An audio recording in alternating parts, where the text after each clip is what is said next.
Alright, so it's time for another Unstoppable recap, and I'm gonna keep the recaps coming because if you don't know what Unstoppable recap is all about, it's a spin-off from Unstoppable Live, the talk show. And over there on Unstoppable Live is where people share their real life experiences of all kinds, and that's why I'm here right now to give you a recap of a story that was shared over there on Unstoppable Live. So if you're not check out Unstoppable Live yet, you need to go over and go subscribe. I will give you a short snippet of one of them right now so you can understand what the stories are like over there. Check it out. I met this guy on Facebook. He inboxed me, linked me up. We started talking, and he sent me this little emoji with a heart in his hand, and we started talking, and I asked him where in Jamaica he was from. He said from Clarendon, which is where I'm from. So I was like, oh, cool, a guy from the same area where I'm from, So we started talking back and forth every day. We talked every day for about a year and a half. We talked back and forth, and every morning this guy would wake up and call me, or all the love notes and everything that you can imagine. So it all come down to the point where I decided to go to Jamaica and get married to him. Of course, we talked about it prior to all of this, and the first thing he did when we started talking about that, he sent me a picture of his passport, opened up and took a picture of the passport. And I want you guys to hold on to that right there, because I'm going to come back and tell you why he did that. So I didn't understand why you send me a picture of your passport. I don't care about your passport. But anyway, after all that said and done, I end up going to Jamaica and end up, we decide we're gonna get married and do the spousal visa and bring him to United States. So I end up going down I flew down like on a Saturday, and we got married on a Sunday. This is the first time I'm actually meeting this guy face to face. But we've been talking for a year and a half, so we just figure we know each other. And another thing, what I missed on that too is I had just started a new job, so I didn't have the time to fly back and forth to Jamaica. So what I had him do is, since my family is in Jamaica, I had him go meet my family and kind of have my family tell me what they think about him. So my family said he's a cool guy. He's from Rocky Point, Jamaica, where fish is. So him bring a whole heap of fish to give me family, and treat them nice. So I'm like, okay, auntie, my auntie and my cousin said he cool. They think he was nice guy and everything. So I said, okay, I'll come down and marry him. So we got down to Jamaica.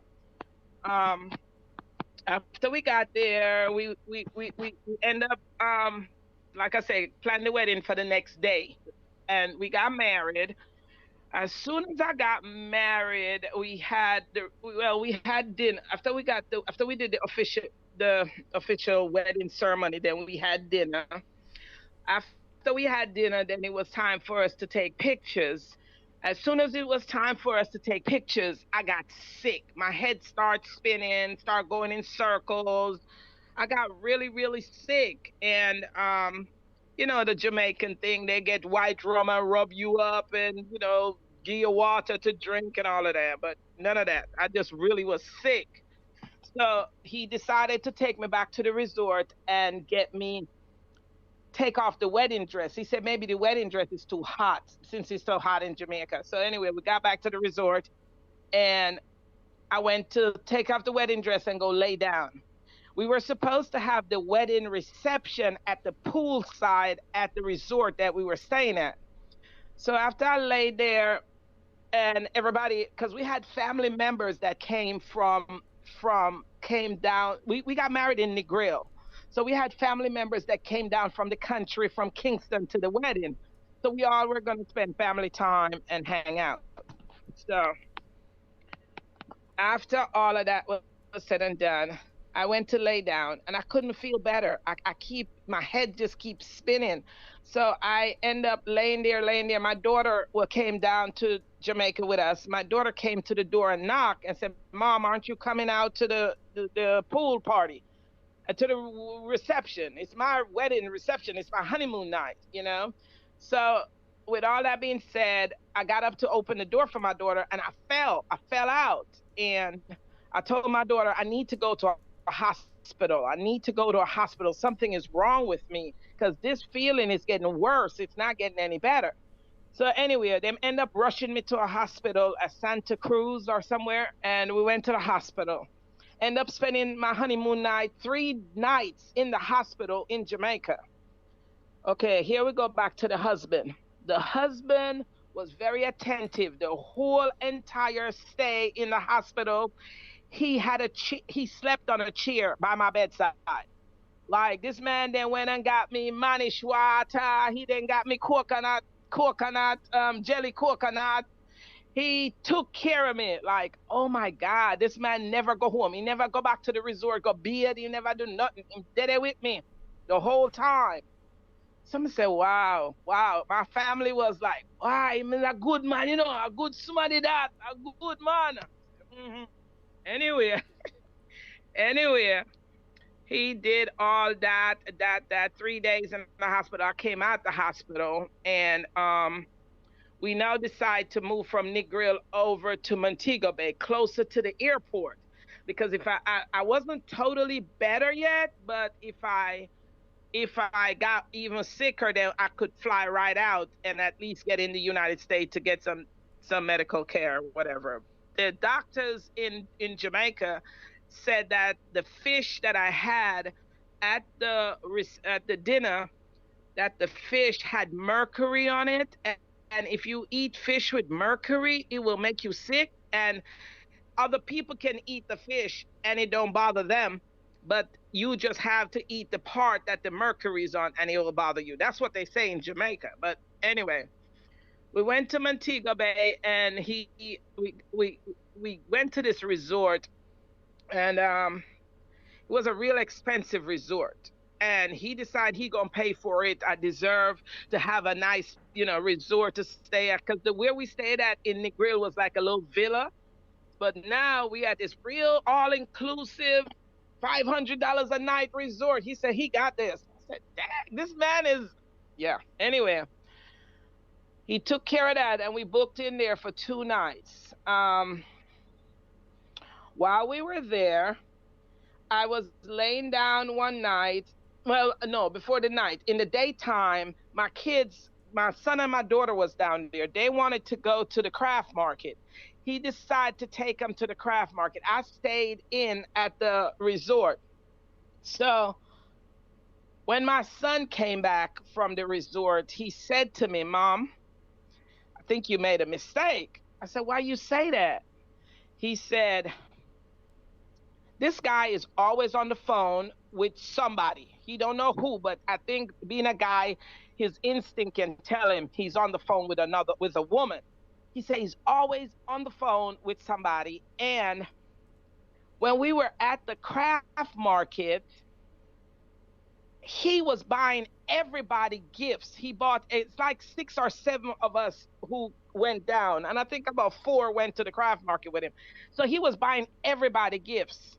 But what I didn't tell you guys is the money, my money, I gave him my money to hold because I was sick. So any spending, I just let him handle it, because one, I don't understand the Jamaican currency, one, and two, I was sick. So I just gave him all my money. I just tell him, hold on to it, deal with it, So he took my money and went and bought everybody gifts. I'm like, what?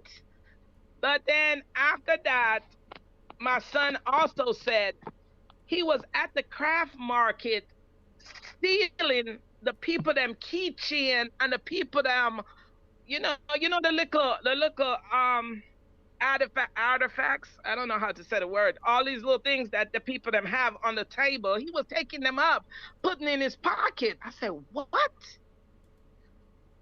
So anyway, it's all said and done. That's another daytime. Me not say nothing. So come nighttime now, we're supposed to go downstairs at the resort for dinner. We all supposed to meet up for dinner downstairs. We upstairs getting ready. No, we were relaxing first. We were just laying down relaxing, and he got a phone call. When he got this phone call, it was a woman's voice because I'm right there beside him. And it was a woman cursing. She was cursing loud, cursing at him. So let me say, I wonder what going. He got up and went in the bathroom with the phone. And when he came back out, he said, okay, let me go back and say, he said that he's a fisherman in Montego, in Clarendon, in Rocky Point. He's a fisherman. So he said, when I asked him what was all that, he said that his brother came in with the fishing boat and didn't do right by one of the customers. So the customer is upset at him. So me say, okay, me just take it, whatever he said, I just took it, right? And we went downstairs for dinner. And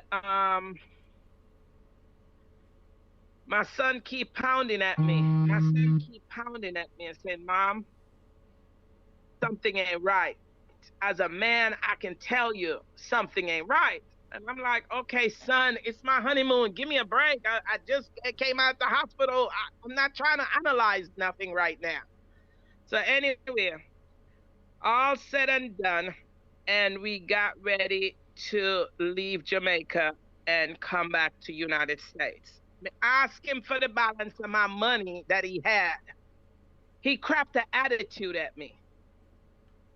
Only this left, uncle, this left, only this left. I tie no money this, I tie no money this. What are you talking about? It's my money. I need my money. So anyway, I left it alone and came back, and now I'm in the United States, and I went to file the spousal visa for him to come to United States. So after all that said and done, spousal visa, I don't know if anybody know that there was a compromise to the immigration computerized system back in, that was like 2014 or something. There was some issue with their system, and their system had locked up, or somebody compromised it, so they had to take all their information out and input it into a different. So it took the paperwork a long time to go through for him to get approved. Every day the man would call me. I want to go on with the system. I want to make them take so long. Da, da, da, da, da, da. I don't know. I keep calling immigration. You have to wait on the line at least 40, 50 minutes just to get to immigration. So anyway, we got to immigration, and they said they're going to send the approval thing out. Da, da, da, da, da. They send the paperwork out. He was approved to come to United States. So now he have to go to Jamaica to get the what you call it, the visa, to pick up the visa or whatever you call it. Yeah. So anyway, it happened now that it's a year into the marriage, so it's our 1-year anniversary. So I decided, as a matter of fact, I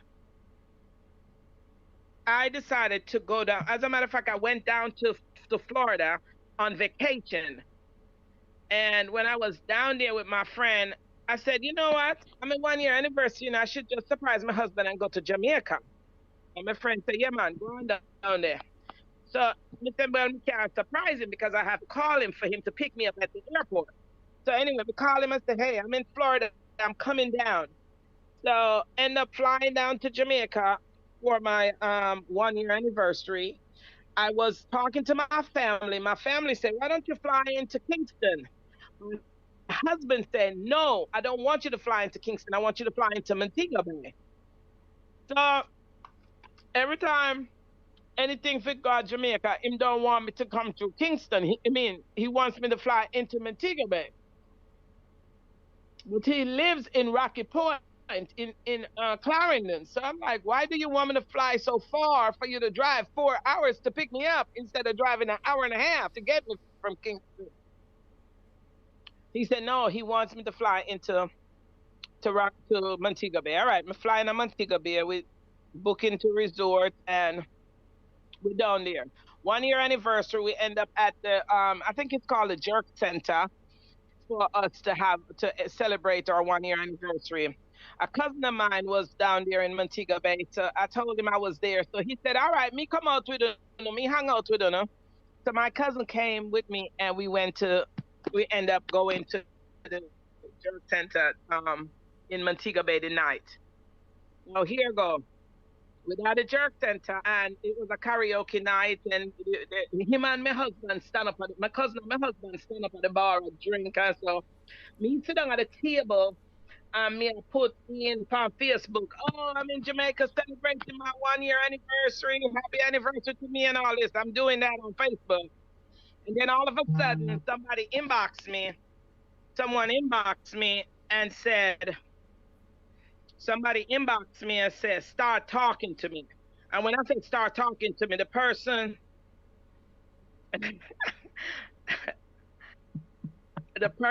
inboxed me and said to me, your husband this, me did that with your husband 15 years. Everything said and done, this woman started telling me a bunch of stuff, just a bunch of things. She said, me just gonna highlight some things what she said. One, she said she was with him for 15 years. Then she said he got deported from England for doing drugs. She said she used to be his mule. She used to carry it for him. She said he don't live at the in Rocky Rocky Point where he said he lived. He lives in Maypen with his baby's mama, and she just keep telling me stuff, lots of stuff about this man. So anyway, I text back and forth to the lady and I talk to her while him and my cousin stand up at the bar and drink. Anyway, that's about 8 o'clock in the night, 9 o'clock in the night. And we stayed there till about 1 o'clock in the morning. Me not say nothing to him, nothing at all. Me just stay there, whole conversation with the woman back and forth. Then we got in the car, and of course, me ask him, who is this person? He said, where you know her from? Where you know her from? She ain't nothing but a troublemaker. Okay. She said she's your ex-woman. That's who she is. Anyway, he wouldn't admit to it. Me say, all right, when we go back to the resort, I'm gonna call her and let her tell you some of the stuff she just told me. So we got there, and one piece of argument, 1 o'clock till 5 o'clock in the morning, back and forth with this woman, and this woman telling him everything about what he used to do and da-da-da-da. And he's not admitting to none of it. So it so happened I had a flight up that morning. I'm supposed to fly up the next morning. So he took me to the airport and I flew up. Remember, I told you the spousal visa paperwork is damn near done. It's almost time for him to go to Jamaica and do the interview. So anyway, I came back to United States, and me keep going back and forth with him about this thing with this woman. Is it true? Anything is true. Me call him mother, me call him sister. None of them now admit nothing to me. The mother say, I know everything you have to talk.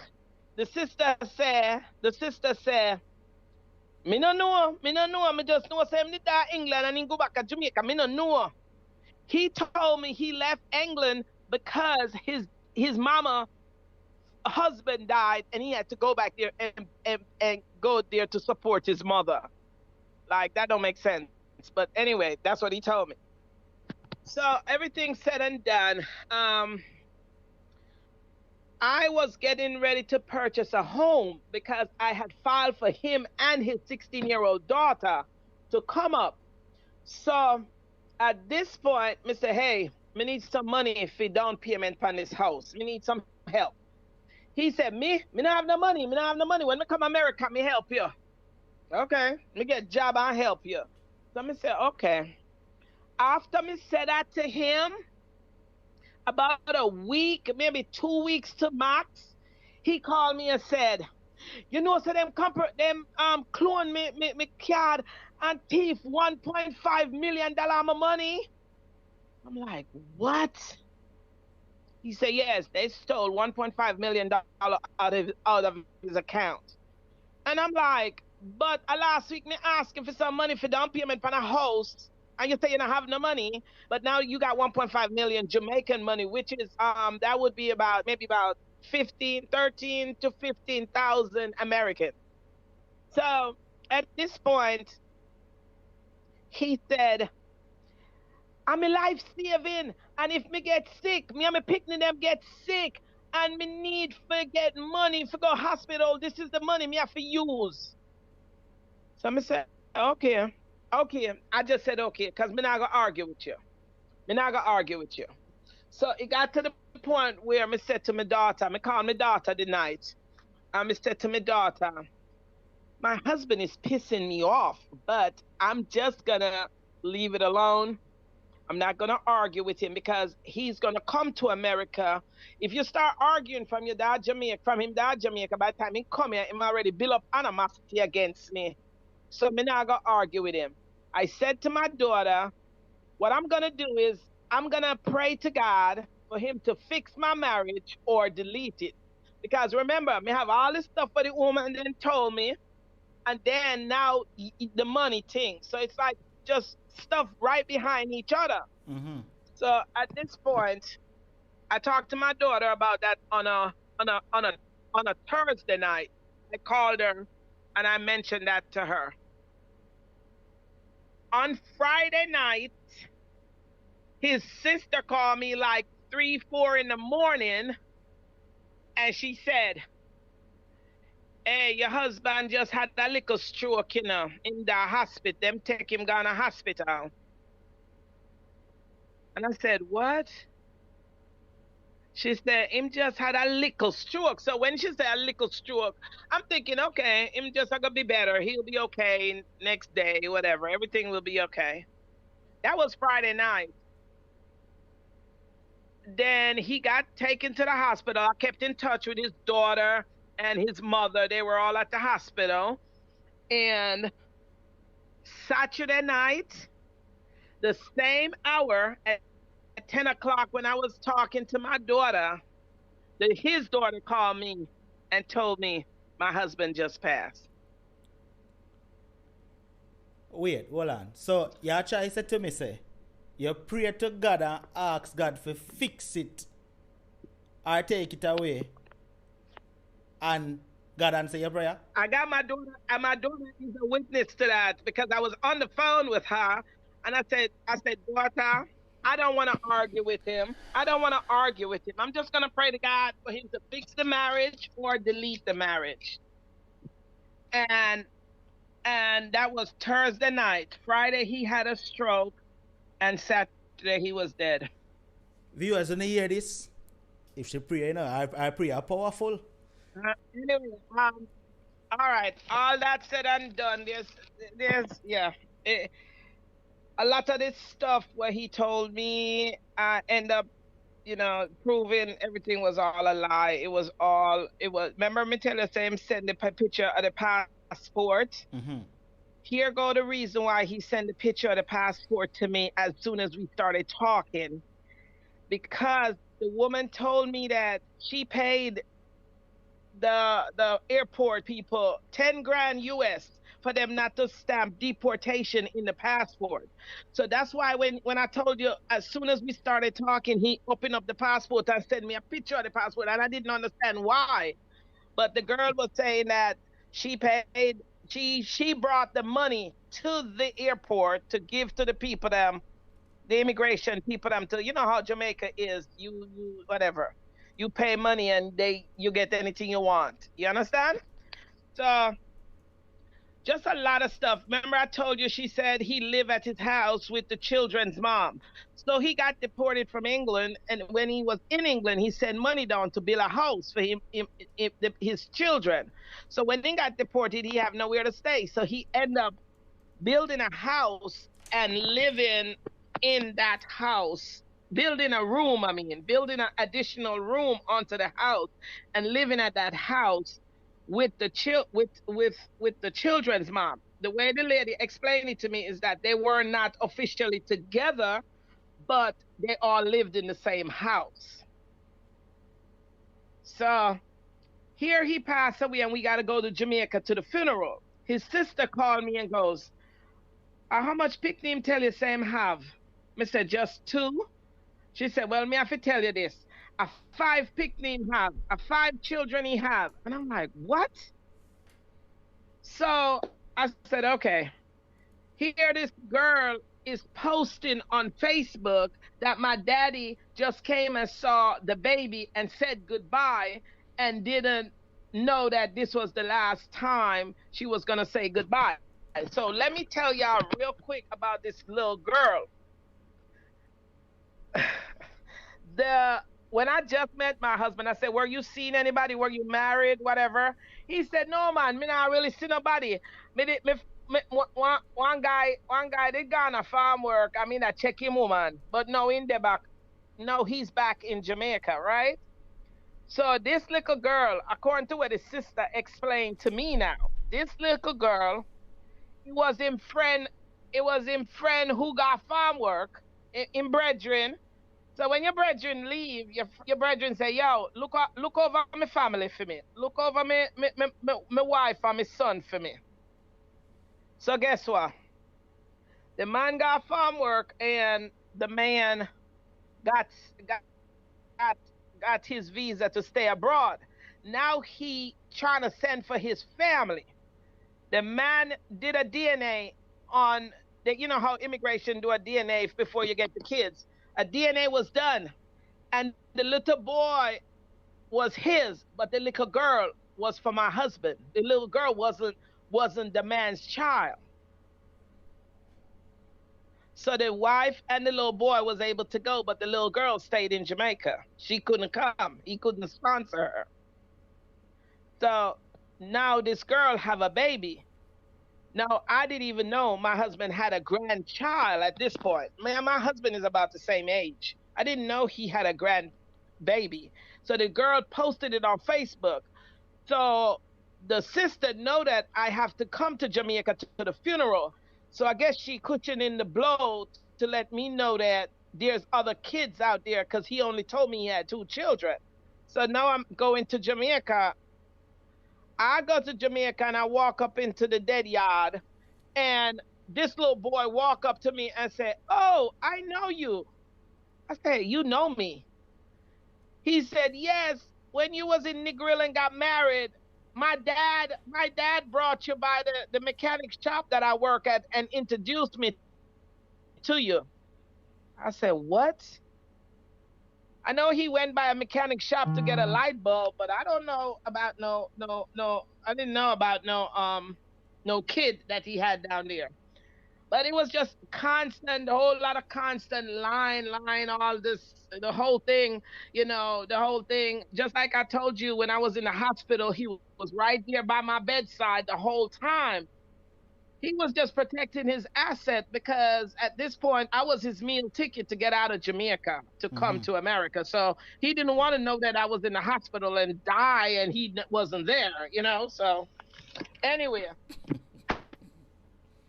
may I go finish up this story? I mean, I go to next is husband number two. Husband number two. Lord God, people here you know, no? Husband number two. Why? Why? I people, let me prepare for your husband number two, sir. Cause the one that was a whole saga, you try to tell me say there is more. Wait them man. Continue. There's more. There's husband number two. There's husband number two. Oh my God. So this is 3 years down the road. 3 years down the road after husband number one passed away. And like I said, just a bunch of lies. The thing is, as I was saying, he passed away, but God know my life would have been a living hell if he did come to America, okay? So that's done. That's done. That chapter is closed. That's done. I moved on, and I'm done with that. So 3 years down the road, met a guy. Alright, so remember me tell you, it's a short piece. If you want to hear the rest of what was shared and what happened next, click the link down in the description. It will take you on over to Unstoppable Live, where you can listen to the rest of the story in its entirety. And when you go over there, remember to hit that subscribe button, turn on the notification bell and select all notifications, so that once we go live, you will get notified. You will be there to participate in the live stream and call in and give your opinion, your views on whatever topic we're covering at that time. See, watch out, remember to hit the subscribe button right here on the recap channel as well, so that once we upload another video, you will get notified and you will be able to see the show you possibly missed. See, until the next Unstoppable Recap, stay strong, stay motivated, but most of all, remain unstoppable. Unstoppable.